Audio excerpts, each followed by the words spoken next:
Yes, again, Professor Pramod Parajuli for Annapurna Abundance. In this segment, I would like to give a little more depth to the idea that we introduced in the previous segment called why at this point, at this juncture, why is the option regenerate or by default degenerate? So here I want to bring a particular presentation of a graphic presentation by Professor Bill Reed of an institution called Regenesis, uh, where we are now and where we need to go now. The green side is, right side is where we need to go, and this is where we are now. So conventional, exploitative, extractive, right? Extractive system. How does that look? And you can evaluate your own situation wherever you are there. Is your system centralized? Is it mechanistic patterns, reductionist thinking, scarcity mindset, winner takes all, proprietary ideas and technologies, design from distrust, and top-down decision making? Just each of you think, is your life, is your society, is your country, wherever you are, following those patterns? And there is less design and more energy and material use, like the use of iron, cement and big things, like a little bit more Chinese style, pumping a lot of material into it. Now, that's the degenerative situation. That's the degenerative design and top control. Someone decides, boom, boom, boom, and uses a lot of material, extracts from the earth, doesn't give it back, like that. Now, in the regenerative design, what happens? There is more design and less energy and less materials.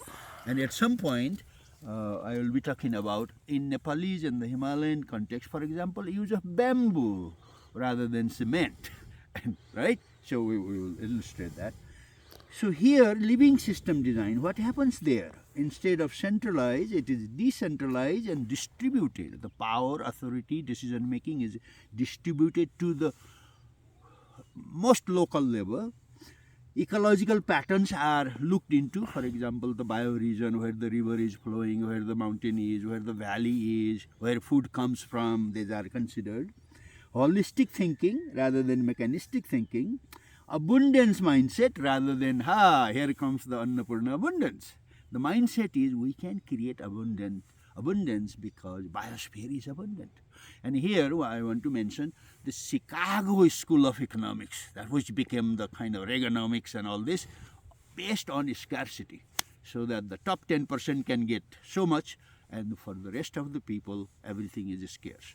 Unemployment is there. They cannot buy products, services. But we want to move away from that scarcity mindset and move towards abundance mindset. Enough for everyone.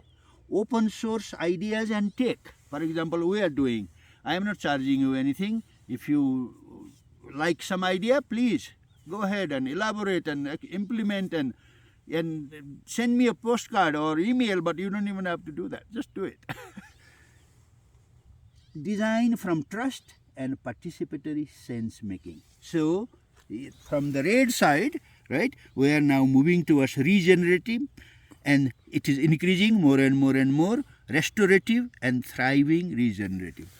This is just one professor using the language word, warfare, right, from this kind of a mindset, Chicago School mindset, and Harvard, MIT mindset a little bit also. And we have some graduates from that mindset in Nepal, deciding and thinking, wow, I'm a Harvard return, Harvard Fira, all that. And they are bringing a lot of garbage mindset, actually, because that does not fit with what the Nepalese and the Himalayan ecosystem would need, which we will talk later on. So just wanted to share one of my colleagues and thought leader in this field.